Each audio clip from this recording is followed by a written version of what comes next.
राज्यसभेच्या महाविकास आघाडीच्या एका जागेसाठी 3 पक्षांमध्ये काही एकमत होताना दिसतंय तुम्हाला? तुम्ही म्हणत होतात की तुम्ही शरद पवारांची भेट घेणार आहात, त्यांच्याशी चर्चा करणार आहात. शरद पवारांनी तुमच्याकडे त्यांची इच्छा बोलून दाखवलेली आहे.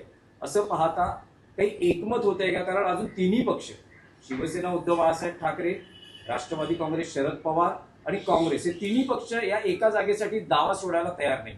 ताजी घडामोड त्याला जोडून अशी आहे की शरद पवारांनी तो जो राज्यसभेचा त्यांच्या जागेचा चेंडू जो आहे तो मवियाच्या नेत्यांकडे टोलवल्याचं कळतं.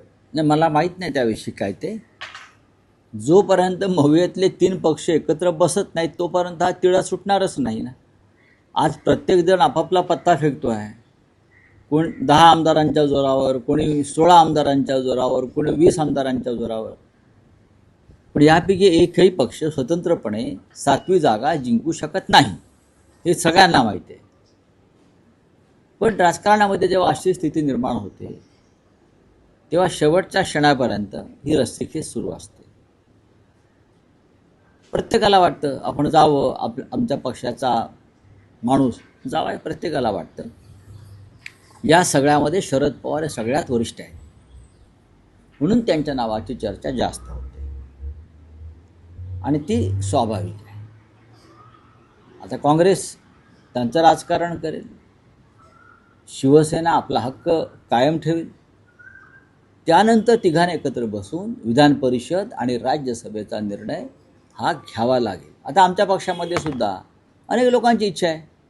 इच्छा व्यक्त करायला काहीच हरकत नाही ना. तुम्ही तोच विषय मांडला. तुमच्या पक्षातही इच्छुकांची स्पर्धा निर्माण झालेली. रिटायर होत आहेत प्रियांका चतुर्वेदी, पण इतके नेते तुमच्या पक्षात इच्छुक आहेत या एका जागेसाठी. समजा जर शिवसेना उद्धव बाळासाहेब ठाकरे या पक्षाचा जर दावा किंवा त्यावर एकमत झालं तर मग तुमच्या पक्षातून उमेदवार कोण असेल? नाही, आता तुमच्याकडे जास्त माहिती आहे. तुम्हाला माहिती आहे की आमच्याकडनं कोण इच्छुक आहे? मला नावं सांगा, मी बोलतो त्याच्यावर. काही नावं सुरू आहेत. विनायक राऊत यांचं नाव सुरू आहे, अंबादास दानवेंचं नाव सुरू आहे, राजन विचारे सुरू आहे, चंद्रकांत खैरे सुरू आहेत. अशी अनेक नावं सुरू आहेत आणि प्रियांका चतुर्वेदी यांचंही एक नाव. तुम्ही ज्यांची नावं सांगितली ते सगळे पक्षातले सक्षम उमेदवार आहेत.